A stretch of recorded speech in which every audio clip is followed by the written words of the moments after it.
Welcome to my inn, the Carriage Rest Inn, a place where the bard has tales that spin. As our weary travelers struggle to find their role in this world divided with souls that are full. Trust, confusion, loyalty are a greater foe than any arrow sprung from above. Who is dark? Who is light? A constant battle over who is right. Listen as we begin here at the Carriage Rest Inn.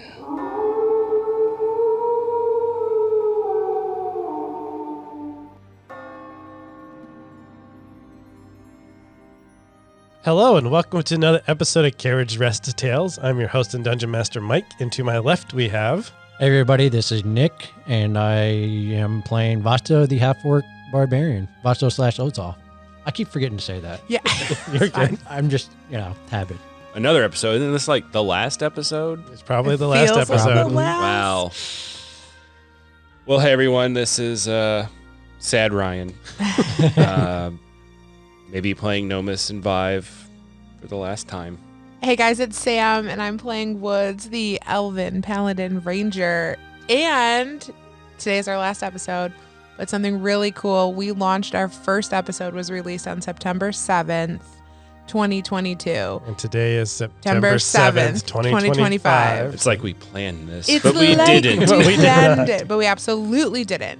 So it will be released later than Imperfect 3-year hit, but it's pretty cool to be recording the last one 3 years later. So I love that. So we're just going to jump straight into this because I believe where we last left off, Vaso was flying, being propelled by a golden shard out of Black Bay Harbor with the angry Benson in tow. So we're going to pick up right with Vaso. So you notice that Benson is starting to close the distance on you. He's just a little bit faster than you are, probably because he's better at manipulating the golden shards. Okay. What is your plan as you're seeing your lead getting smaller and smaller and smaller? Okay. When he gets really close to me, I want to open up a rift to where like he flies through it. So he pauses, you try to get into your feelings, and you try to open up a rift, but nothing happens because the worlds have merged. And he is coming in with a shield hit. Does a 15 hit your armor class? 15 misses. You're able to push his shield just off as he goes flying past you. And then you see him start doing a wide turn as he's coming back around to try to attack you again. So you have a little bit more distance. Again, what is your plan? I'm going to get really close to the water, and as he's coming down at me, I'm going to try to dodge out of the way. Okay, so he crashes into the water. So you're going to try to get him to crash into the water. Like it. So let's do, I think I'll just do attack. So you're planning out, I'm going to give him -2. Actually, I'll just do a D4 minus to see to his attack roll. I think a 21 is still going to hit though. Okay. All right, so you are taking 23 bludgeoning damage as his... Oh, and by the way, when I was by the water, You're raging? I was raging. By the way. By the way, By I the was way. raging. All right, so you take 23 bludgeoning damage as both of you get propelled into the water by his shield. So you guys are in the water, but you're now entangled in a melee. Does he see the underwater city anywhere? No, I'd say We're you're too far out. north. Okay. Yeah.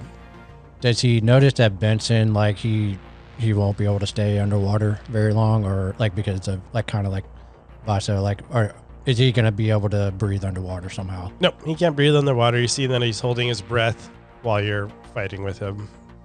I think he's going to use this Bead. Okay. bead. What's the bead going to do? He's going to magically have one of those scuba helmets or something, or a mask that he could maybe in his a bag that he was carrying.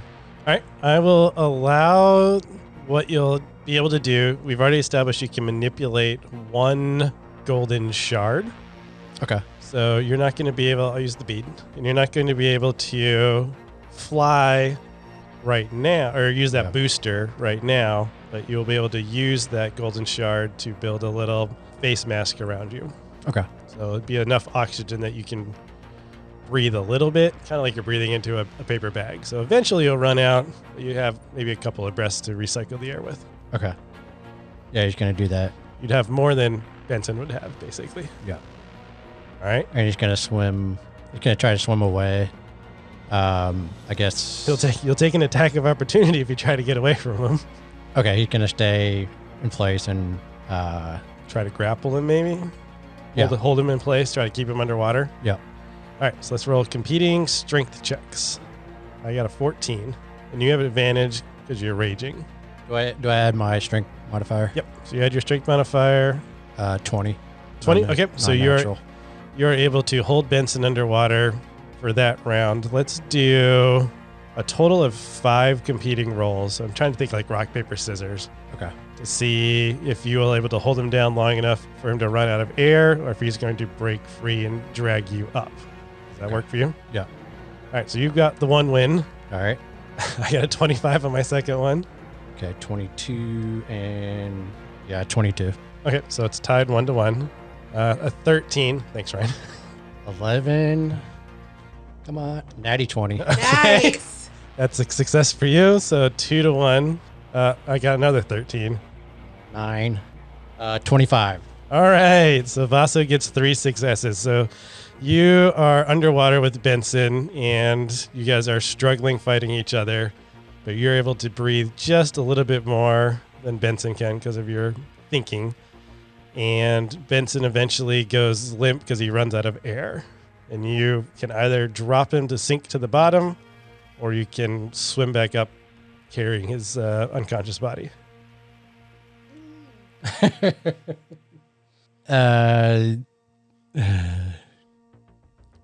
just those moments. Vaso, I mean, part of me is like, just leave him.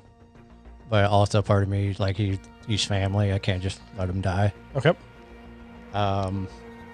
Okay, odd. I leave him. Even. I'd save him. Ooh. Okay, I like it. 4. 4. Even, you're going to try to carry him up. Yeah. All right. Well, you are still going to need to do a strength save to try to carry him up because he is wearing armor and you are too. Okay. Well, I guess you could fly.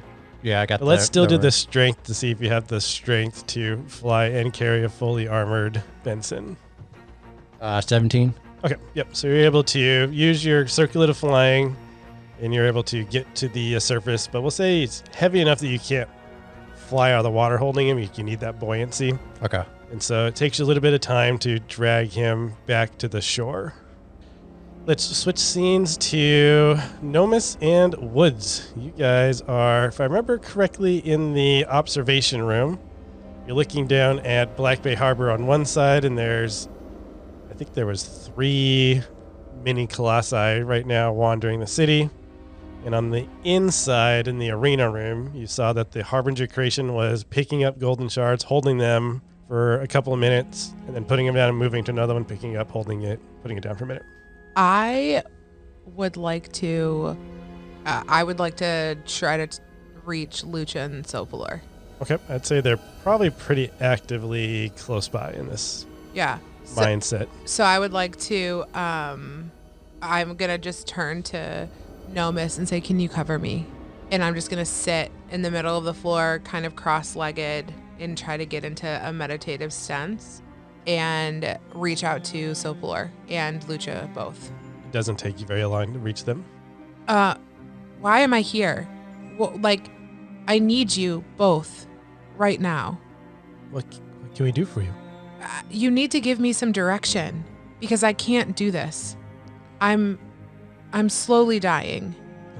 You wanted our power, and we told you we didn't think your mortal body could contain us. I'm sorry. There's nothing we could do about that.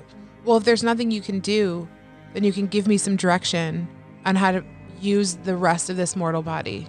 What is my purpose? Why did you bring me here? What do you want from me? You clearly picked me for a reason. Well, we needed to end the spell, which the worlds are combined now, but these Genoa are still running rampant, and all of these golden shards, we need to get them to mix, I think. How do we do that? We can't just walk around one by one and try to piece them together. Well, it might take a few centuries, but that might be what happens. I That's think we need to figure out how to get these golden shards out of this volcano. But it's weird that the volcano is sealed on this side, but not on the other side. what other side? There's no sides. In Dorma, this volcano wasn't sealed. In Ivana, it is. In the combined world, it's sealed. So, Pelor, you were here once. You were in this room. What do you know? How do we unseal this? You have to know something. You know the Harbinger of Creation. You both know him. How do we... Give me some insight. Give us some something. There's something here keeping the lava at bay. Some seal that needs to be broken. It's probably what's causing this. And she looks out and you can see the shimmer of the bubble around the estate. It's probably something that's keeping this space from becoming one with the world. Is it him? If we kill him, if we kill the Harbinger of Creation, does that die with him? I'm not sure either of us have the power to kill the Harbinger. But the three of us combined, you've given me your powers. You could give me more. You could come into my body. The three of us could live in this flesh, and we could kill him. We can try, but I don't think your mortal body will survive. Then leave my mortal body, and my soul will continue on, like your souls continue on. I don't think that'll work. I think your soul will end. Then why did you do this to me? We needed somebody to end the spell. Well, we ended the spell. It's over. It's not over yet. I'm sorry. Well, then tell us how to finish it. I've already told you. We need You to... you gave me some sort of baloney response. That's what we've got. We don't know any more than you do at this point. So you don't know anymore. You give me more power, and I die. So I'm just here for you. There's nothing left for me afterwards. I don't think there will be. If you use our power, I don't think we can keep from burning you. Then what was the point? To finish this spell, to finish the god's reign. She, for the first time, is realizing she's not going to be a god.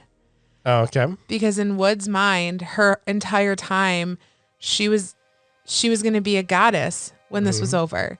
She really thought that her soul was going to live on. Like ascend. Yeah. And like people were going to pray to her and she was truly that vain that she thought she was going to do this. And now you're starting to realize that they saw you as a worshiper or a follower. As a puppet. As somebody that would support them, necessarily blindly, but... And she doesn't know if she wants their power now. I'd say the power you've already committed to having inside you. So the power is there for you to be able to access, but you know from your experiences, when you access that power, it depletes your mortal body. So you could just not use it. Sure, yeah. Yeah, and that's where she's starting to regret all the times that she did use it and what she's given them for what return. Okay, we will continue to work through this and figure out a way and to bring everyone together. But I have one more ask. I need you to heal me. There's no way I can go forward with how I feel at this current moment. I'm weak and I have no options. What is your current hit points at? I have 23 hit points and my max is 43, so I'm like half. All right. So don't you have a healing spell? Mass Cure Wounds, but it's a level 5. So that would be your option. They'd be able to heal you with that Mass Cure Wounds. You're going to get health back, but you're also going to take that, what was it, 2d4? Yeah, that's not worth it. I can't, So that, that's yeah. the hand you're dealt right now. You have a chance to heal yourself with their powers, but if you use their powers, Okay. you'll deplete your max hit points. So you'll go up in health, but your max hits are going to go Yeah. down. So that's it. So that's what you have for me at this pinnacle moment. That's all that we can offer. You call yourself a god. So you awaken cross-legged. Nomus, nothing happened of note during this, but we can say it was a couple of minutes. Is there anything that Nomus was going to do during this time? Yeah, I think Nomus would try to find a way into the lava room. Okay. Looking for cracks in the spell, not leaving Woods' side more than like 20, 30 feet, but just scanning, looking for some way into this room. From your observation point, you would see the glass, and I believe you guys broke the glass at the second little observation room. Yeah, we did the silent spell, and I think Vaso. You broke the glass, broke but then it. there was a barrier. force field behind it. Yeah. That force field is no longer there. So you can climb in that window, or you can run around to the entrance door where that stream of lava was coming in. Okay. Or you could break the window here, but then you might alert the Harbinger, who hasn't really seemed to notice you yet. But if you make a bunch of noise, you might notice. Oh, well, yeah. I mean, stealth is the game. So once I see Woods stirring, I'll let you know that there are ways down into this room. The force field is gone. Okay. Well, Was Kincaid joining us? Kincaid was fighting with the undead outside. So I think you would have left him to make sure you guys were left not being flanked. Does that make sense? Yeah. So you pick up that it's the two of you right now. we're on our own. They're not going to help us. Who's they?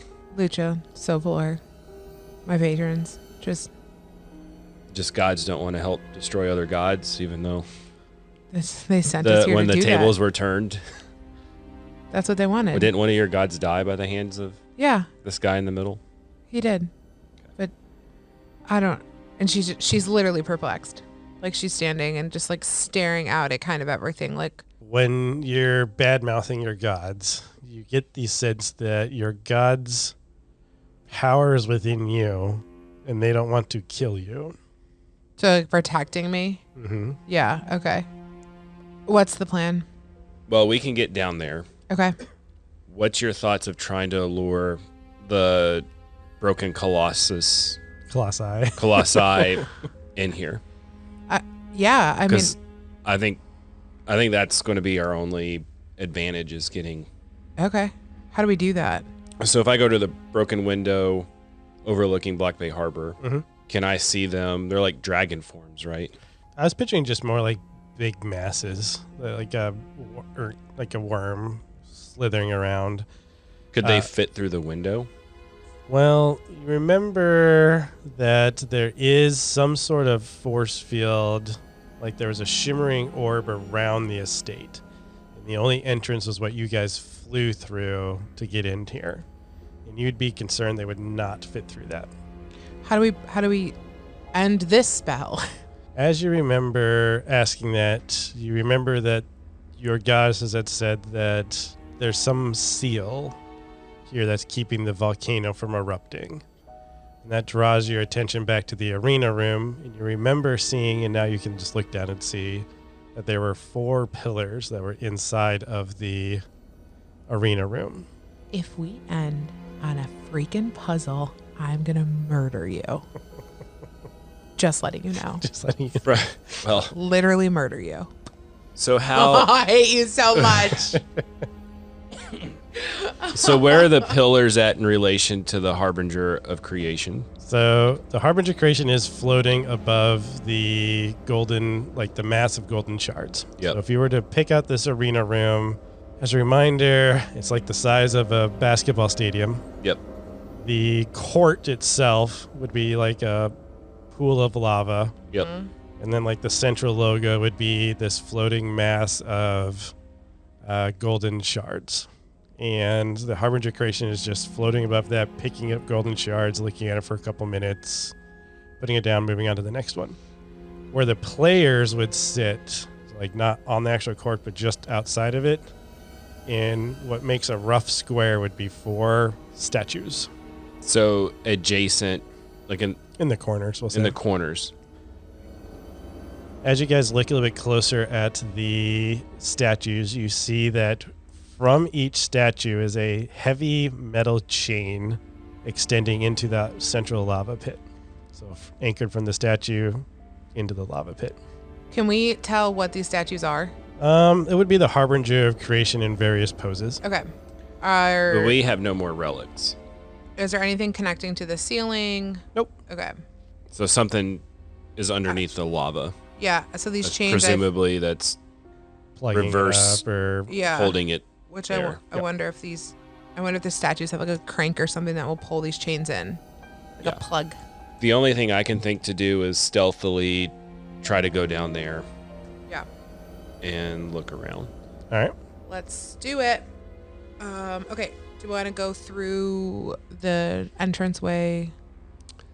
Or I'd rather go through this window, I think, because Okay. then we run the risk of whatever's around the other hallway and down the spiral staircase, right? Okay, so you're going to try to just climb in from that second story window? Yeah. Before we go down, I'm going to clasp you on the shoulder. It's like, we got this. We're good. And you got Bardic Inspiration. Thank you.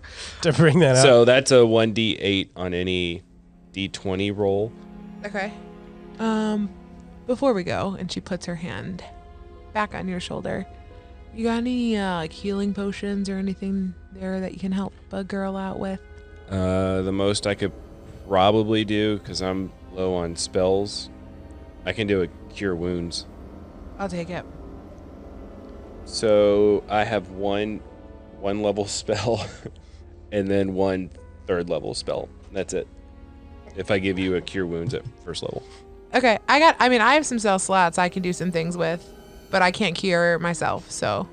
So go for it. So 1d8 plus 8. You roll it or I roll it? You roll it. Are you sure you want me rolling? Yeah, because I always roll like a 1 on this. 14. Nice. Oh, sick. I think I got 1 charge on my flute too, but I think I'm going to save that. All right. So I am going to stealth go out the window. Okay, and then climb down. Oh, I think that was a 9. 17. Okay. I moved it. And then Woods, what are you doing? He's stealthing to climb down the window. I'd Yeah, say at I'm this gonna point, stealth. I'm picturing it being like a bowl, so I think you could be able to climb through without needing any climb checks.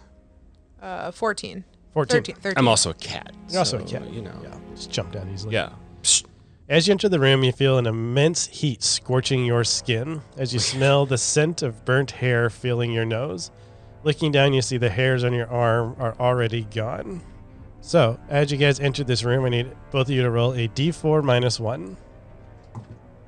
3. 3. All right, so you each take 2 damage from just the heat of this volcanic room. I rolled a 4. You rolled a 4, so you take 3 then. You said 3, sorry. Well, you said D4 minus 1, so. Oh, you were I- doing the math already. Yeah, Gotcha. yeah. But you can make your way to the bottom where you see that there are 4 statues. So you get close to one of the statues. I don't really care which one it is. We'll just call it statue 1. And you see that there is a plaque on the bottom of the statue. I want to The read it. Harbinger has not noticed your presence yet. I want to read the plaque. Plaque number 1 says, "In all things I take no sides. It is in the center where I reside. If I am tipped, I am destroyed." Okay. Can we? Do you want to? I'm like, Yeah, hand Motioning, signal. do we wanna read We the want to other- go read them all. yeah. With our stealth. But we got to be hurt. Like, we got to hurry. Yeah. I'll let you guys get about halfway to the second one before the next turn would happen. I'm just trying to think of distances here. So go ahead and roll a d4 minus 1.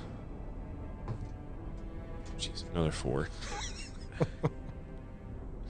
Alex, Sam's trying different dice this time. No, I just forgot my 4 was over here. Oh, gotcha. Okay, so we take 2. I didn't like that 4 the first time. You can make it to the second plaque, and it says, "What force and strength cannot get through, I with my unique teeth can do." So All we're right. going to take 2 more rounds of fire damage to read all these other Right. plaques. Yep. Okay. If you just want to do that. He doesn't seem to be noticing you at all. Okay, well, that's good too. Okay, what do we got? Number 3 is, it is never the answer except for all the times where it was. And where as in WHERE? WHERE, yep. Okay. I wanted to make sure it wasn't like where. Oh, wearing, yeah. Yeah. That would make sense. That'd be like a big clue. Yeah. Yeah. All right, 4th and final. I can bring you joy or sorrow or everything in between. None have seen, smelt, or felt me, yet many still know who I am. I have many types, but I am really just one. We're going to switch gears over to Benson and Vaso. Okay. You drag Benson to the shore and start pulling him up against the sand, and he starts to groan and cough up some of the seawater and starts to not necessarily wake up yet, but you can tell he's starting to regain consciousness. What is Vaso's plan? So do I know where Benson gets like his powers? Is it something that he wears or? Yes, you would know that his golden shards he keeps in a pouch. Okay. That he's able to access to turn into his various weapons and shields and that type of stuff. You would have noticed that his one shield that he had bashed you with sank to the bottom of the ocean during the struggle. Okay. But he still has just the pouch. Yep. Is basically his main source. Yep. Okay, I'm gonna take the pouch. Okay. And any other weapons he's got on him, or anything gonna- else that could give him any sort of power. I basically want to. Start stripping all of his armor or his weapons from him first. Yep. Okay. He's gonna have more weapons than you can like carry. So what is your plans for? Okay, I'll toss some of them back into the water. Okay, so go ahead and roll some strength throws just to see how far you can throw some of these. One. You didn't really throw the first one very far. It's in the water, but Aren't you still raging? I don't know if I don't think he'd be raging now because it's supposed to be if you haven't attacked anything in a turn. So you throw the first sword and it sticks into like the sand, but you could still make out like the hilt. Like you didn't get it that far. Okay. But it's far enough away that you need to decide, do I need to like run and throw it further and leave Benson or just ignore that for now? I'll ignore it for now. The main thing is getting the pouch away from him. Yep. Okay. So we'll say that with your one, you're able to get the pouch and all of his weapons away from him, but there's one sword that didn't make it that far. So if he does stir and wake up, you know that he's probably going to be able to get to one of his swords. Okay. And now he's starting to wake up. So he's going to roll over coughing, and he's going to be angry as he comes out. And he's, you fell the... What did you do? What did you do, Vaso? We're combining the world. We're breaking the spell. And this is what you want? As he looks over and the city walls are falling and... It's necessary. It's... How can this be necessary? Look at all the death, all the destruction. Yeah, well, that's what it's always like on the other side. I don't... By bringing the world together, we're going to equal it out. And he's going to just scream because he cannot understand what you mean by the other side, and he's just angry at you. And he's going to charge at you, which luckily means he's not going towards his sword. He's going to charge and try to tackle you. I don't know what to do for that. Maybe strength? We'll just do strength. 26, so I assume he's going to tackle you. Okay. And he's going to try to punch you, which I'm just going to use strength. It's 12 to hit. All right. Vasto's going to fly away. He's going to fly up, like far enough away from him, he said. And he's going to say, Benson, I could kill you right now, but I'm not going to because you're family. Trust me. I'm going to say that you are grappled, though. So if you want to try to fly away, you need to roll a strength. You rolled a 26 to tackle you, so I'm assuming he's holding you down, trying to combat, like hand-to-hand combat. Yeah, with you. 13. Okay, yeah. So you try to fly away, but he just grabs you and is holding you down in place. But you can still say, like, I'm not going to kill you, your family, whatever you want to do. Yeah. I said, Benson, please, I don't want to kill you. because you're family. But I have to do this. You have to trust me. He's gonna say, I don't want to kill you either, but I need to stop this. And he's just gonna still try to punch into you. All right, so he's gonna try to swing at you twice. 12 and a 27. 27 hits. All right, so you're going to take 8 bludgeoning damage from his fists. And then if you want to try to escape, we'll do another strength challenge, or you can just fight him back however you want. I'd say you probably still have a sword on you still, I think. Yeah. So we'll say all the other weapons are, you scattered them before Benson got to you and all that jazz. So you have a sword, he's got his fists, but he's on top of you.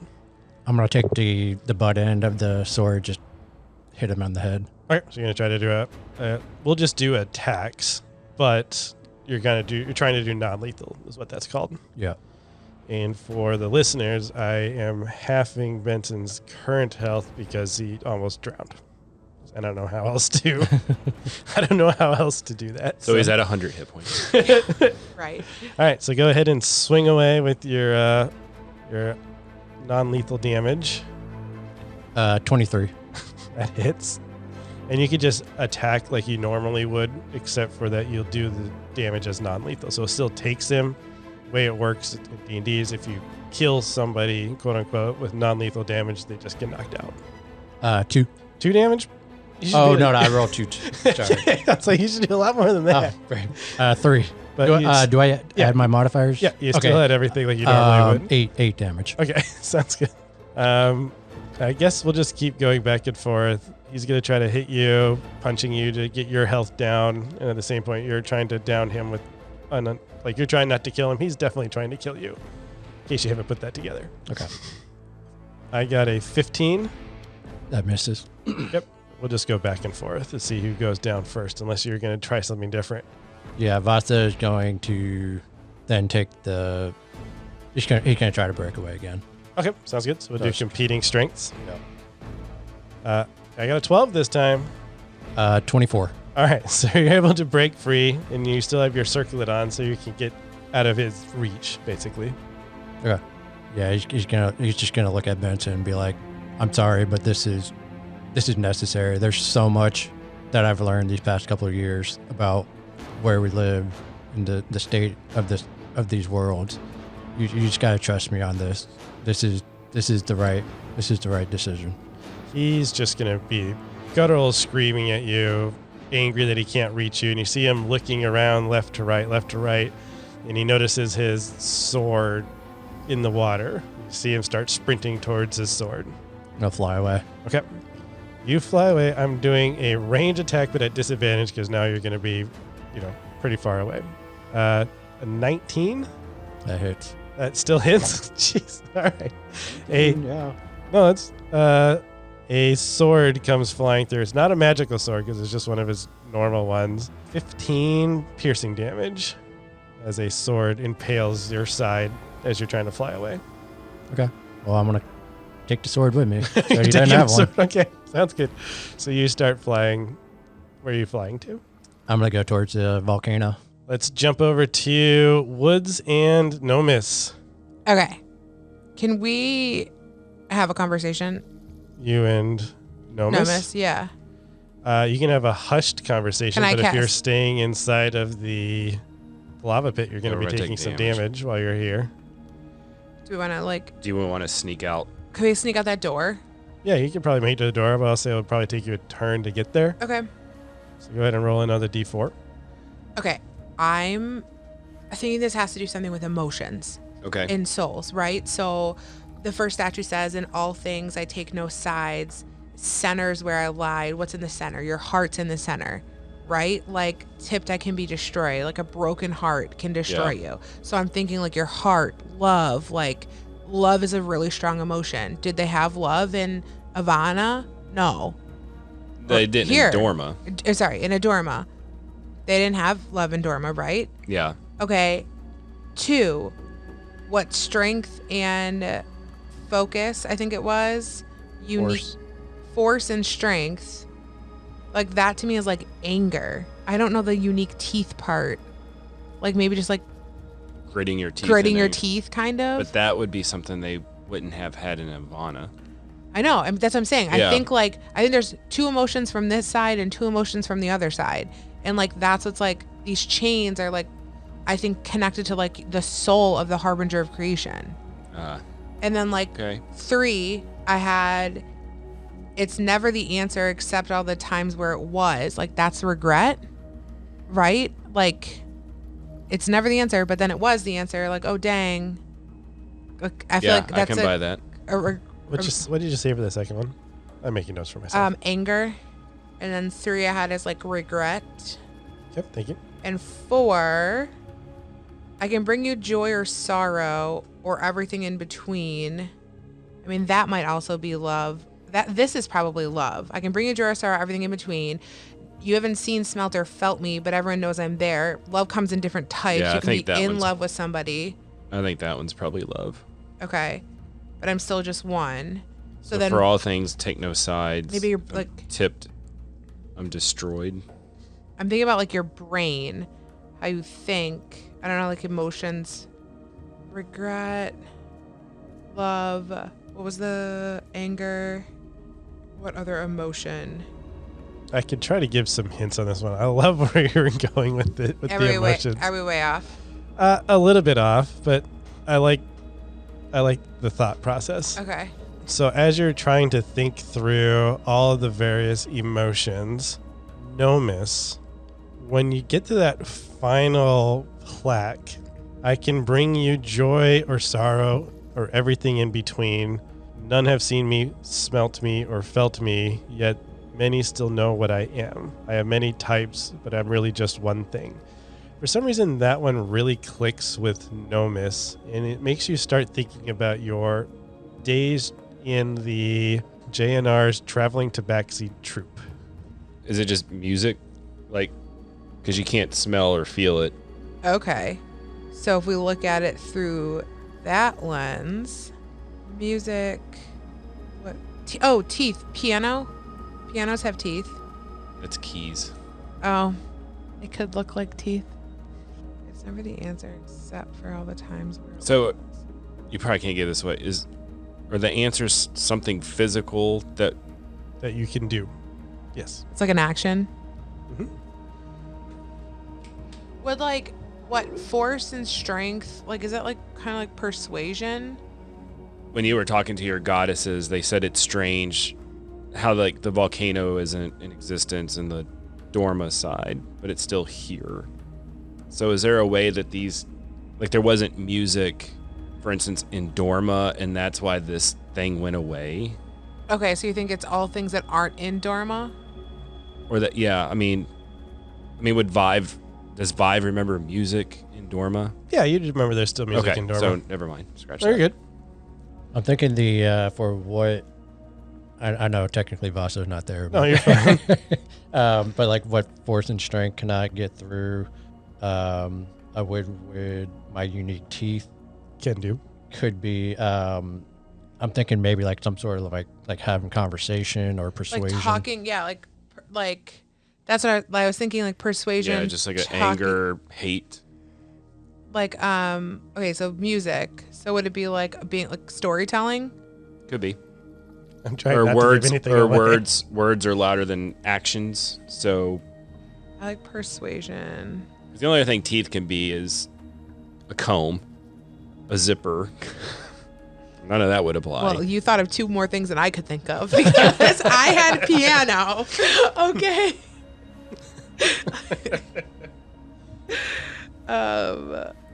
Because even when the force field was there, who knows that if our words couldn't penetrate the force field? Yeah. We knew like punching it couldn't. Okay, in all things, I take no sides. Centered. What is it? Centered. On all things, I take no sides. It is in the center where I reside. If I am tipped, I am destroyed. As you start thinking about your adventures, things have happened to people around you that has caused a lot of strife when certain things has happened. There's a whole season about it when something happened with Nomis. When my soul became full. Okay. It is never the answer except from all the times where it was. As you read that, you Woods start thinking about Vaso.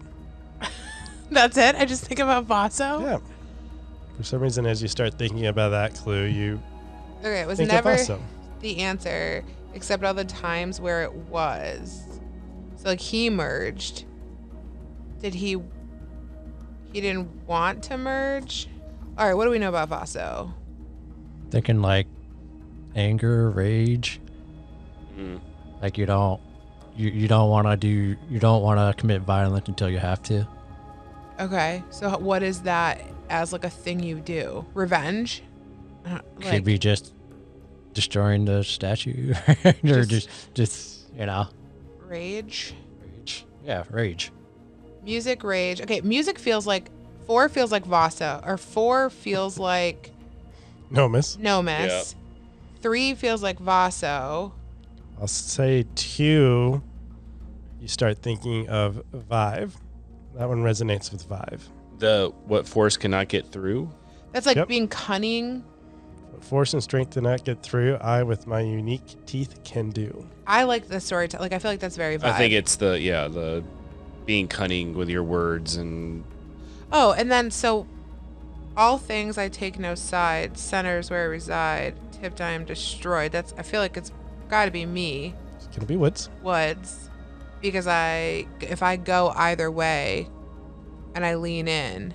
Okay, so I think we have to go to our perspective statues, and I think if we destroy them, so I got 2 of them.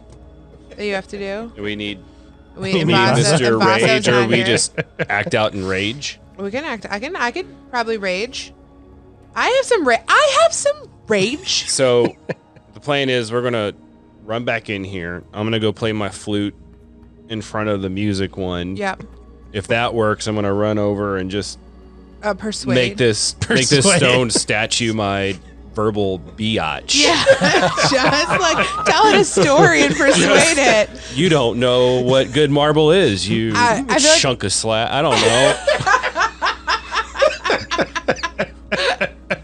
Or just be cunning. Just, You call yourself granite. you call your yeah, And and then you're gonna go. I wonder and- if we just touch it. Like I wonder if we like kind of touch it, and I mean, we that'll be might my be able to first move the thing. chains. Like I think there's got to be some apparatus on there where the chains pull in. But why would he create this for us of all the things? I don't think he created it for us. I think the gods found us because it fit the statues.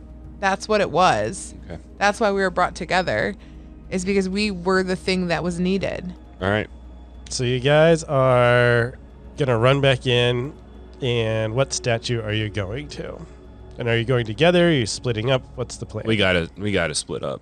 All right, so as you enter into the room of lava, roll your d4 -1. Both tell me where you're going, and then we'll figure out what we're going I from guess there. I'm going to chain 4, bring joy and sorrow. I feel like I don't know if I'm going to be able to have any rage. Like I feel like we need Vaso for this, and I'm just going to Your gods just denied you. I think you can find some rage. All right, I'm going to rage. I'm going to rage. Which one are you going to then? 3. 3. Okay, so they'd be next to each other, so you guys can each make them to your various statues. Go ahead and roll a d4 just to see who's going to go first. Out of 1. 4 again. Okay, I wanna stop using that Nomus, dice. you are going to go first. You run up to the pillar, and you see that it is the harbinger sitting, and you put it, now that you've put together that it's music, you sense that he's sitting at some sort of play or festival enjoying music. That's the expression you get on the face of the statue. And what are you going to do? At first, I was just going to touch it to make sure it's just a simple. It's just a wood, marble, some sort of... Okay, so or even not touching wood, it does stone. nothing? Yeah, it's a stone statue. Doesn't Okay. do anything when you touch it. I guess I'm bringing out my flute and playing my flute. All right, so you go ahead and you play a couple of notes on your flute, and you start to feel the ground tremble under your feet as the room starts to get a little bit hotter, and the chain just detaches from the statue and gets pulled into the lava pit. But as that happens, the harbinger, who was just looking randomly through these golden shards, snaps his attention directly at you and basically shouts, "What? How did you get in here?"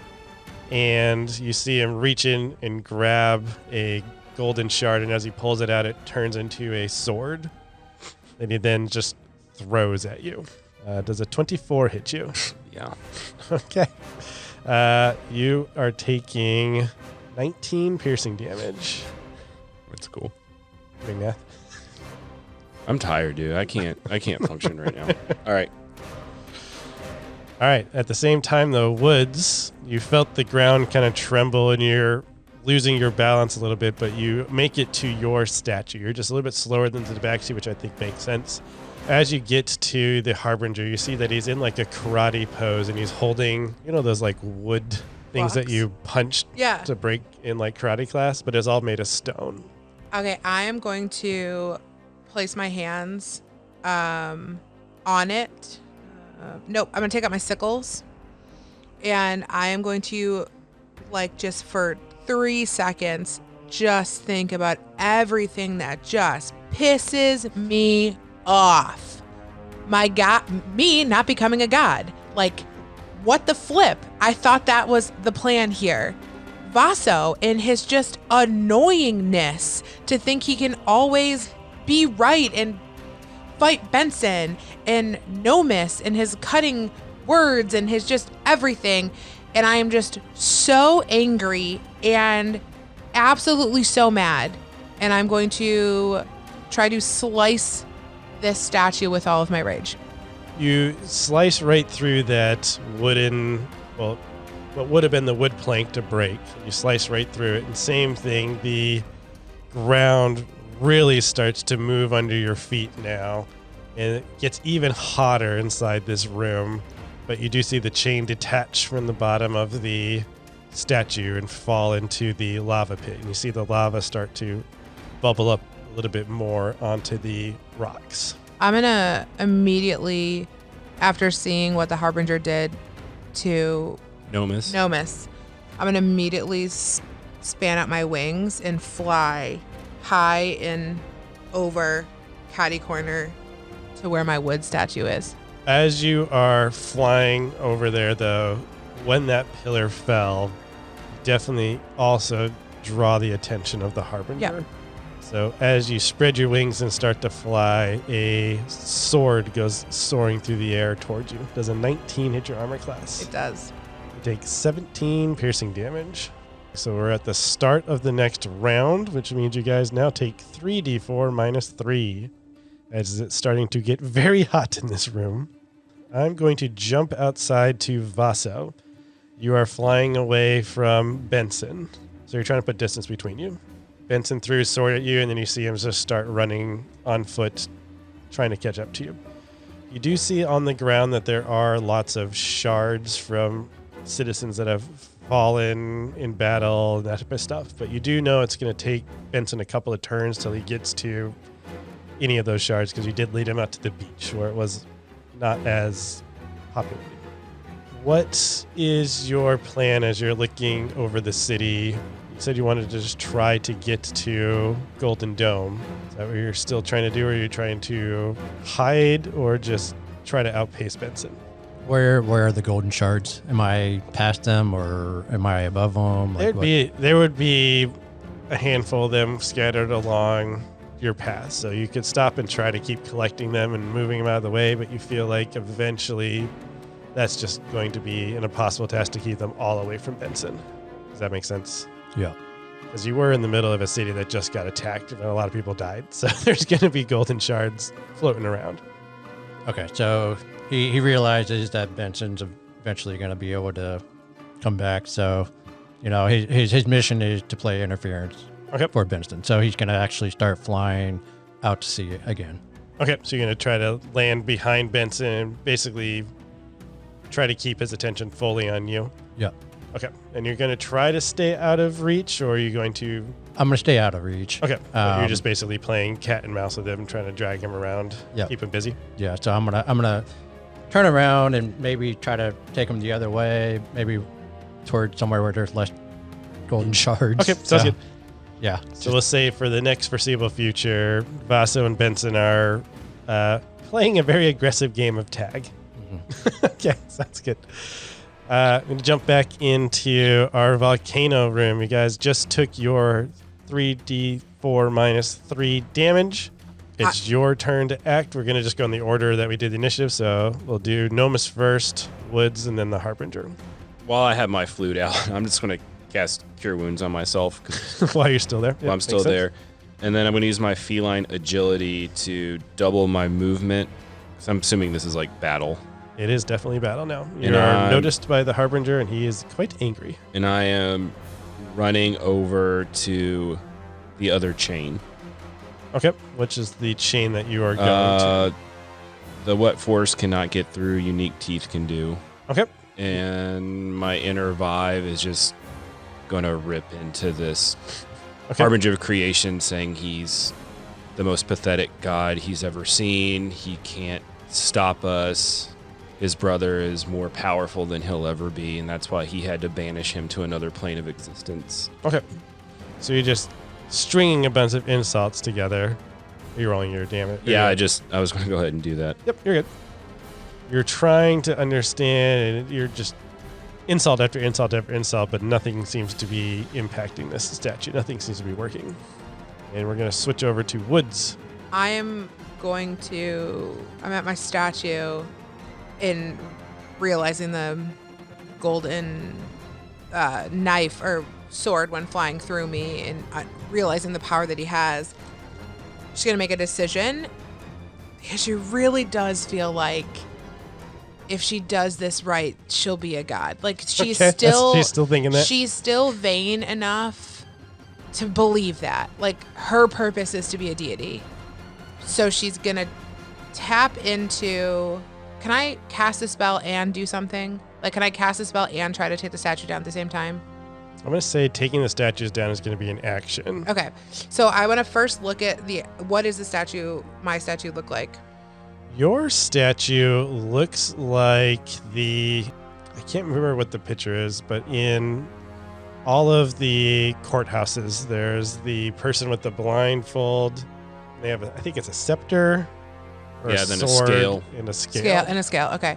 I'm going to harness both Lucha and Sopolar's power. So I'm going to hold on to my sickles and like draw from them and like my body up my left arm.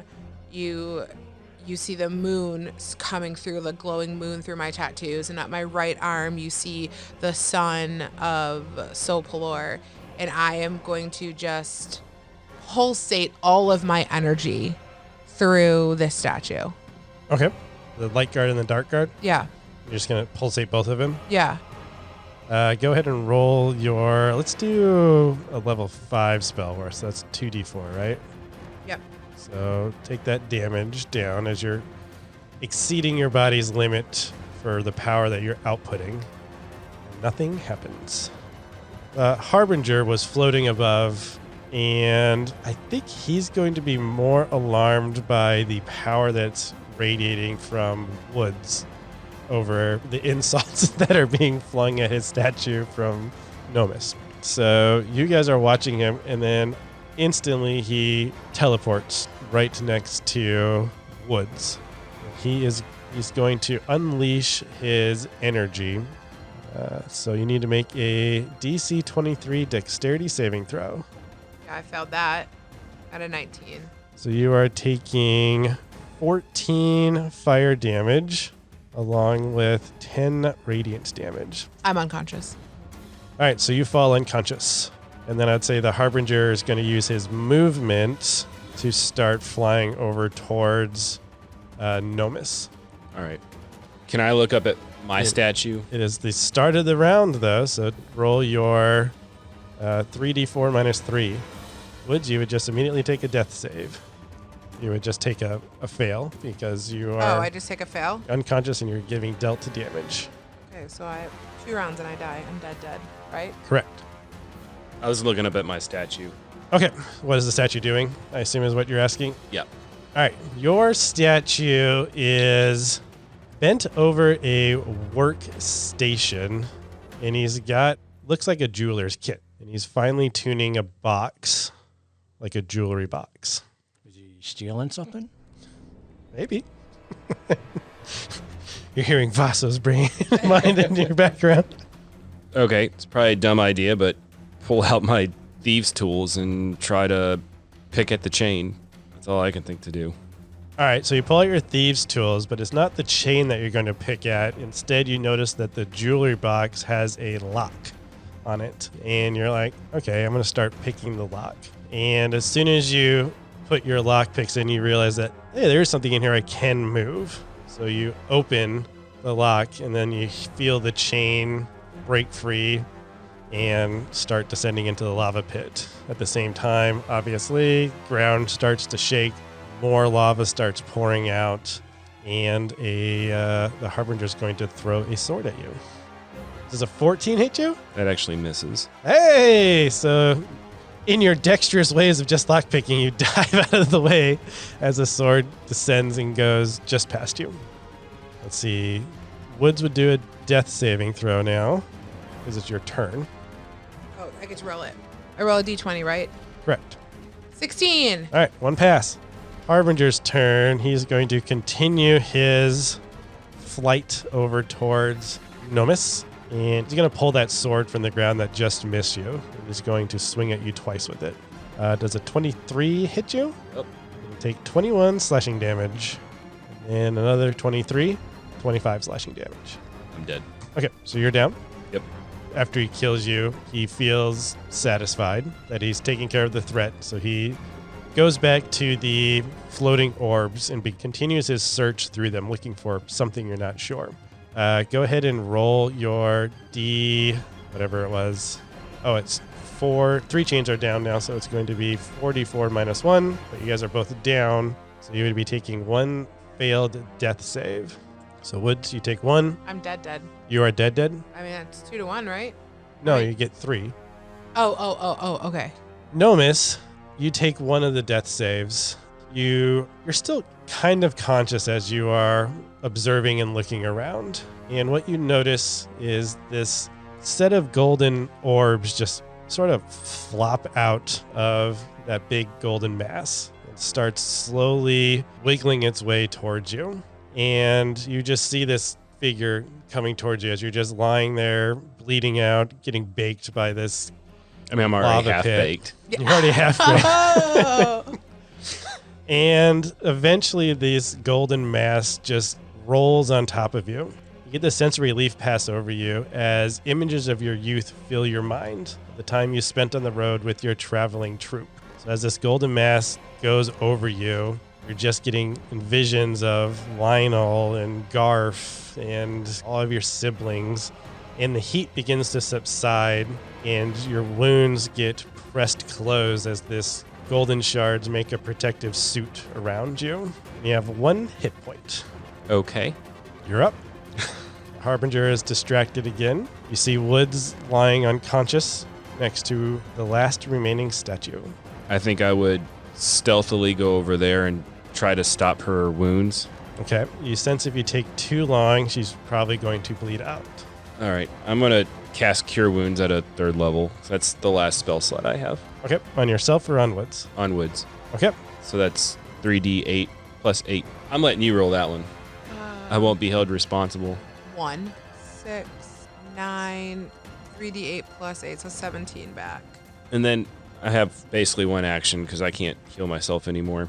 The last seal, describe to me what it looks like again. It is basically the symbol you see at all of our courthouses, which is the blind lady with the sword and the scales. How big is she? She's about your guys' size. I'm just going to run and plow right into it and try to actually physically knock it over. Okay. You run, get a running start, you plow right into it, and you just bounce off of it. When I was unconscious, did I have a feeling from either of my gods? They were contemplating taking over. Did one of them come through stronger than the other? No. I sit up and I reread the plaque, and the plaque says, "Tipped, I am destroyed." So she feels like she can no longer play this game of both gods. She has to pick one. And she feels like even though Sopalor died, and Lucha came to get her. So she feels like Sopalor's the answer. The light is the answer here because even Lucha reached into the light and found a Sopalor follower to come help. So she has this overwhelming sense of warmth in her body as she like thinks through her upbringing and praying in the temple and like the sun goddess. And she is going to force more energy from Sopalor through her body. And she's going to try to push that through the statue. Go ahead and roll your 1d4 since you're using half of your powers. 2. Okay. A magical force gets expelled from your hands, hits the statue, but nothing happens. But, Nomis, you notice that the scales in the Harbinger's statue hands waver a bit as the magical energy pushes through the statue. But at the same time, now you've casted this huge magical thing, so Woods does a 26 hit your armor class. Yep. All right, you take 19 piercing damage. Gosh. Yeah, I mean, I see it tip. You see the scales jingle when that magical force kind of hit the statue of the Harbinger. Okay. I know you're going to get this. I know you're going to be so annoyed with yourself. But it is the start of the round, so... I mean, if I don't roll a 1, I'm dead, so I only got 1 hit point. Yeah, I have 3 hit points. Go ahead and roll it. Yeah, I pass out. I pass out. Woods, your goddesses were trying to hold back and not attack. Like, they were trying not to overpower your person. But now they are seeing that there's not really an option. This world's not going to get saved unless they act. Unless I die. Well, they want to act, but you now... Before I passed out, I realized center I reside, tipped I am destroyed. I have to destroy myself. She feels like she has to die, throwing energy through this in order for it to just be destroyed. So we will do what's called the heroic one. So as you're dying, like your last save, you could have one last action. So as your last action, you are going to give in to the goddesses. As I push through Sopalor's light through my arm in this effort to take down the statue myself, I see it. The scales just waver a little.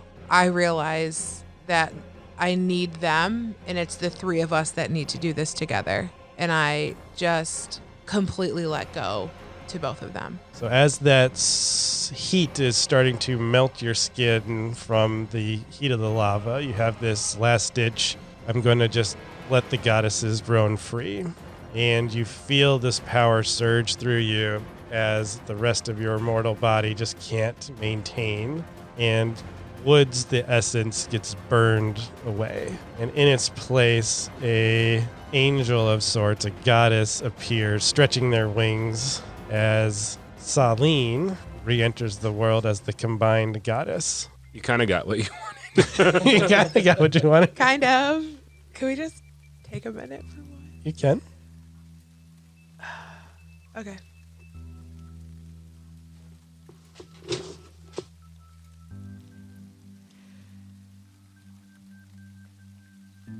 Okay.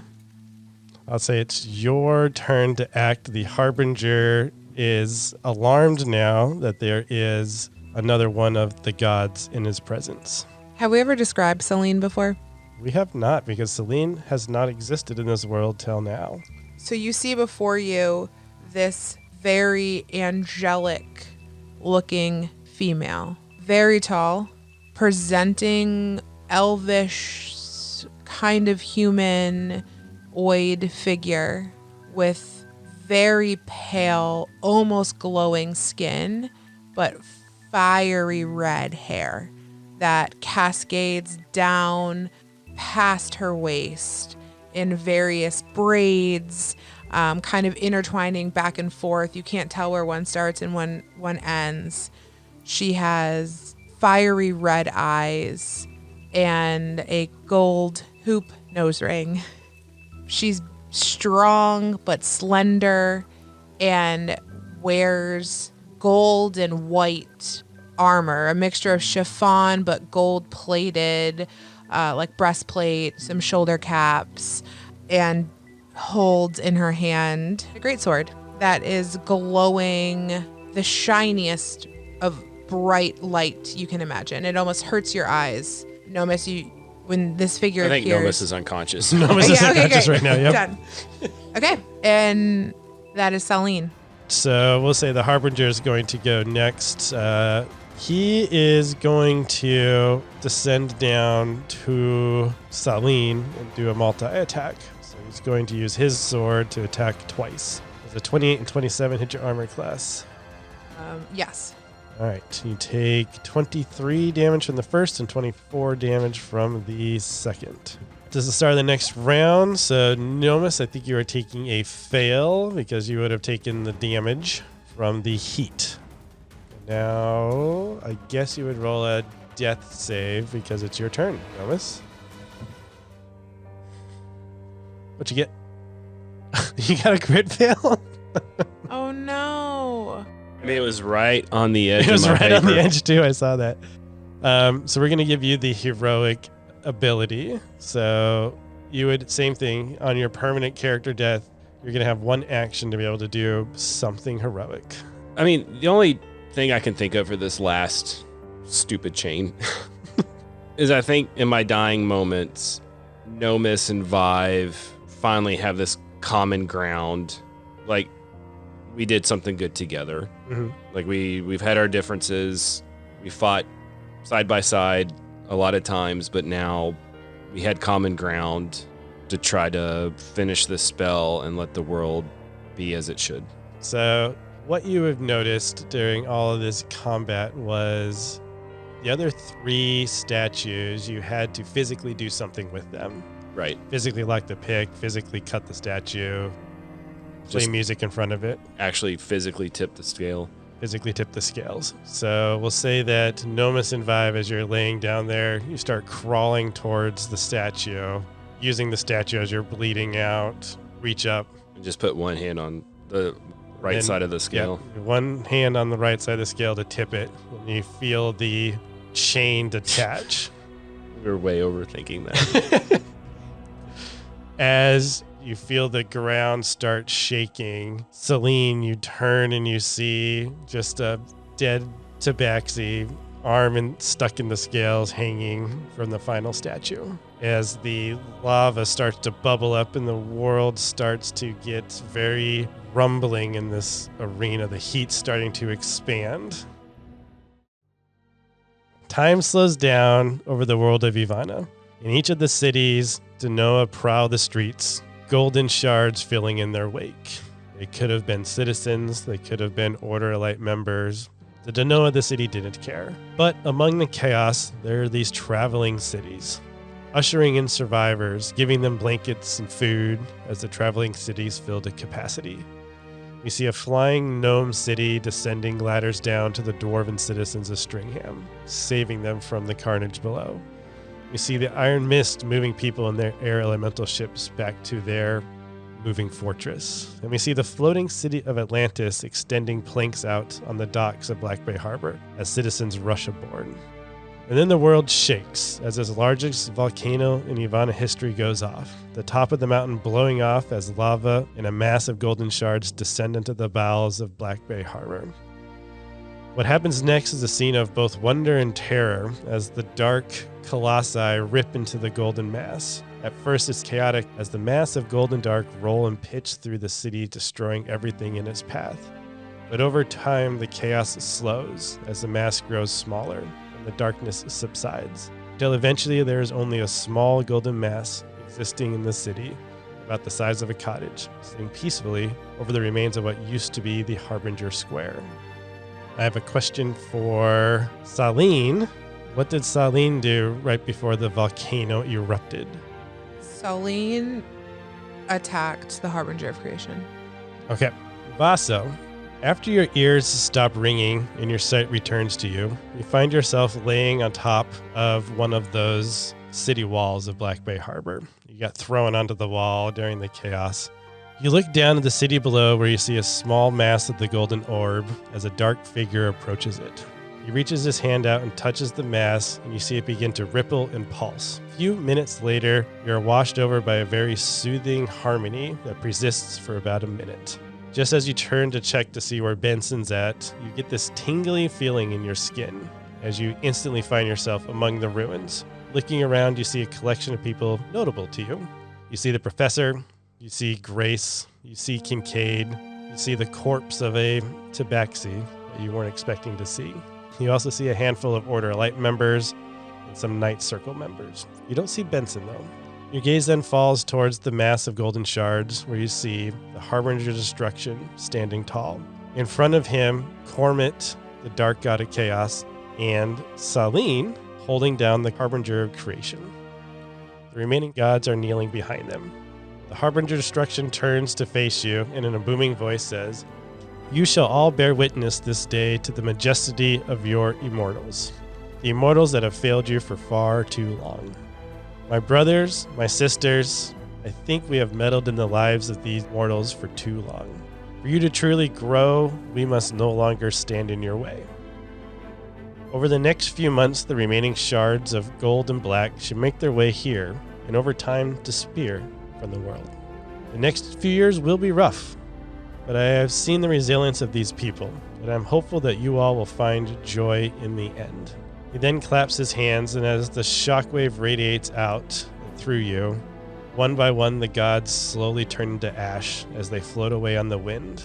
Saline, you feel this urge to leave this system, to leave this world. But seeing as you are the only god that is whole, you can resist it if you wish. Yeah, she's going to resist it. What is Saline going to do to help right now? Salim's going to watch her brothers and sisters, her siblings disappear, and she's going to look out at all of the people of the world and graciously put her hands out and just send some healing power and send a loving and warmth through everyone's heart and say, "You are all my children, but this world is yours. If you need me, you just have to ask." And then she's going to kind of disappear, not in the same way that ashed out, but kind of just a light that's going to shrink down until it's completely gone. As promised, the next few years, more so the decades, are a bit rough. The societies of Dorma and Ivana intermingle and blend together, and they are obviously met with some challenges. One, occasionally at random meet and greets, parties, interactions, sporting events, people's souls will merge when they accidentally interact with each other. When the souls never meet, Mordina still occurs, so people are still experiencing that random death when their other half perishes for whatever reason. For those that did merge, they need help managing the trauma of those two lives being instantly combined together. The same thing that Nomis had to endure, and the same thing Vaso had to endure. For those that don't merge, though, they also need to interact and learn how to manage these new emotions that are no longer being pulled and taken from them. We see Benson roaming the lands, being a nomad, working through his rage and just not understanding and not getting the help that he needs. But in the middle of Black Bay Harbor, a new clinic has opened. Grace, being part of one of those merged souls, knowing everything that went through that, she creates a healing clinic where she provides assistance for those that are going through that emotional strain, called the Carriage Rest.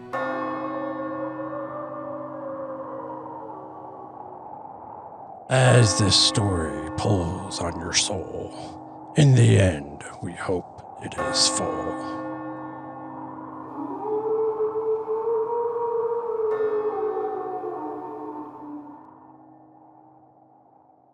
Hey guys, it's Mike, your host and Dungeon Master at Carriage Rest Tales. I just want to say thanks for taking the time to listen to our podcast. It really means a lot to us. If you are enjoying the content and you haven't already, please give us a 5-star review. It's really going to help us grow our listenership and be able to reach more people. I also want to give a special thanks to Tabletop Audio for providing the background music for today's episode.